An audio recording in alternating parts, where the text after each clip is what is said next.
如果你是经常性喜欢磨牙、打呼的人，常常你觉得我有那个正方形的脸的话，放这边颞颌关节周围的肌肉，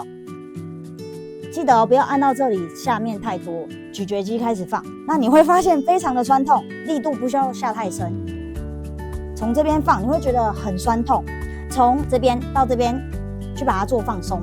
然后慢慢的这样去推，可以试试看左右边，一边先去把它推开，再推另外一边，之后你再去摸你的左右的肌肉，你就会发现它有所差异。那我们可以透过这样子，你长期去把肌肉这边按一按，你会发现你隔天睡起来比较不容易水肿。虽然它不会像医美一般的技术可以很立即很有效，但是你常常去推，都会总比你没有做来的更好。